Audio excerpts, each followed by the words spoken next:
जय हिंद बच्चों। आज हम पढ़ेंगे कक्षा 8 का हिंदी प्रथम का पाठ 13 जहाँ पहियाँ हैं।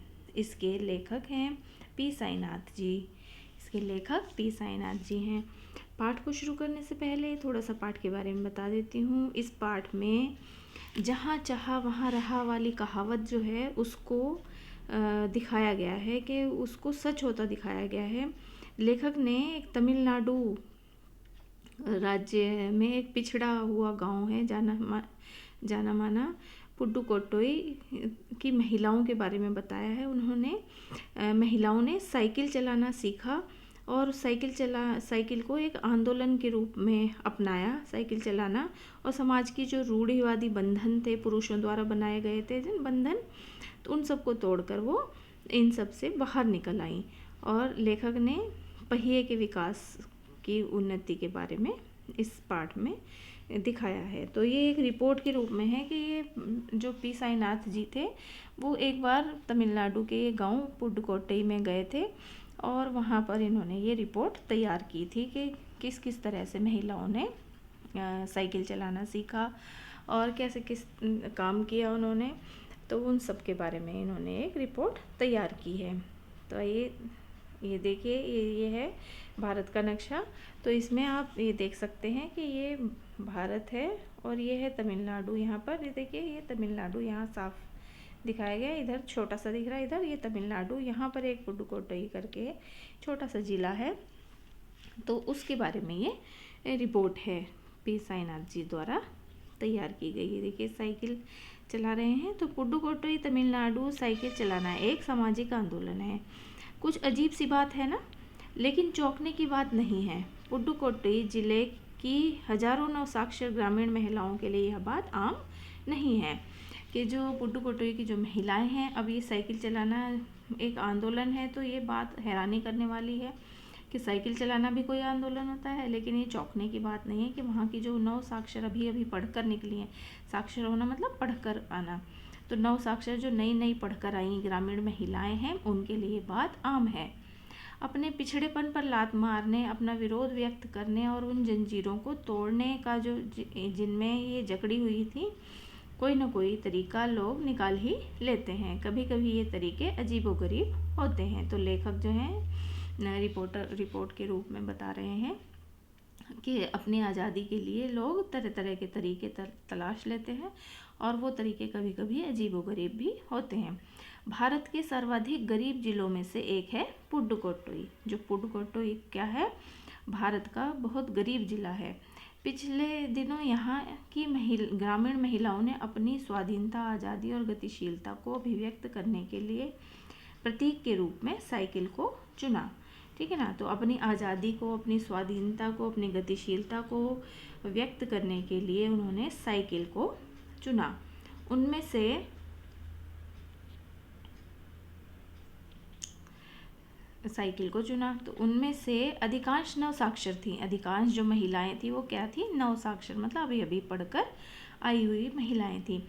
अगर हम 10 वर्ष से कम उम्र की लड़कियों को अलग कर दें, तो लेखक कह रहे हैं कि अगर हम 10 साल के बच्चों को अलग कर दें तो यहाँ की ग्रामीण जो महिलाएं हैं उनका 1/4 हिस्से ने साइकिल चलाना सीख लिया था। ग्रामीण महिलाओं के 1/4 हिस्से ने साइकिल चलाना सीख लिया था। और इन महिलाओं में से 70,000 से भी अधिक महिलाओं ने प्रदर्शन एवं प्रतियोगिता जैसे सार्वजनिक कार्यक्रमों में बड़े गर्व के साथ अपने नए कौशल को दिखाया। कि जो 70,000% महिलाएं थी ना, 70,000 महिलाओं ने प्रदर्शन और प्रतियोगिता की और सार्वजनिक कार्यक्रमों में बड़े गर्व के साथ इन्होंने हिस्सा लिया और अपने कौशल को दिखाया, साइकिल चलाना दिखाया, प्रदर्शन किया। और अभी भी उनमें साइकिल चलाने की इच्छा जारी है।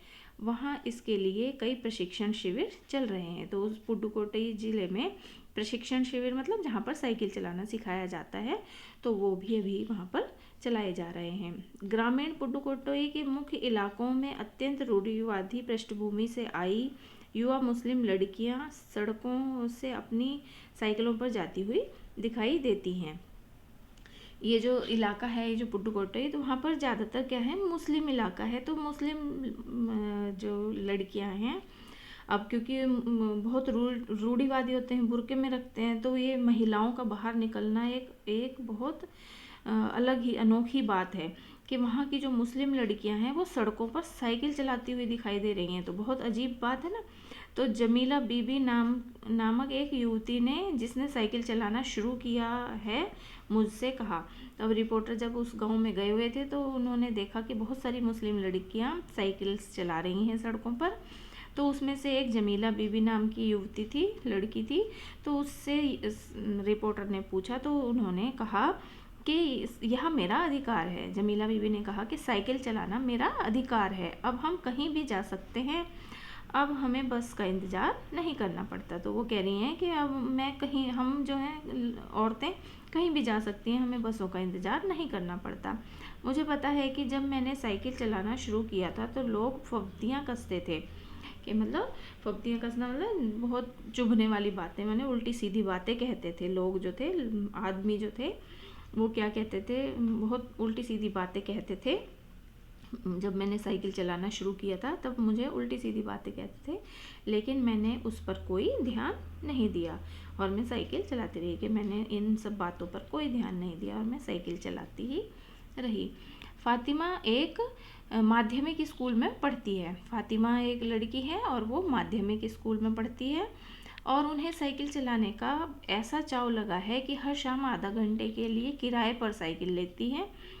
और एक नई साइकिल खरीदने की उनकी हैसियत नहीं है, मतलब उनके पास इतने पैसे नहीं है कि वो नई साइकिल खरीद सकें, लेकिन वो हर शाम क्या करती है, किराए पर साइकिल लेकर और चलाती है। फातिमा ने बताया कि फातिमा से भी उन्होंने पूछा तो फातिमा ने बताया कि साइकिल चलाने में एक ख़ास तरह की आज़ादी है, कि साइकिल चलाने में बहुत मतलब आज़ादी महसूस होती है उन्हें, हमें किसी पर निर्भर नहीं रहना पड़ता।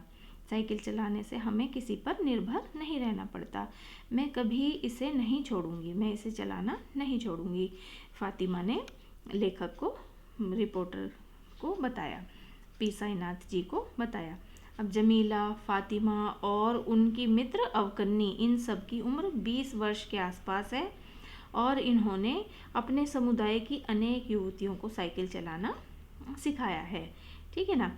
इस ज़िले में साइकिल की धूम मची हुई है, इस ज़िले में पुडुकोट्टई में साइकिल की धूम मची। इसकी प्रशंसकों में हैं महिला खेतिहार जो इस साइकिल को चलाती हैं, ज़्यादातर प्रशंसक माने जो इसकी प्रशंसा करती हैं, साइकिल की बढ़ाई करती हैं। उनमें से कौन कौन है?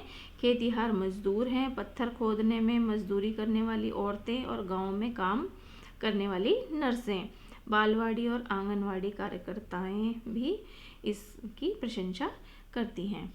तो इससे अगला भाग मैं अगली वीडियो में समझाऊंगी। धन्यवाद।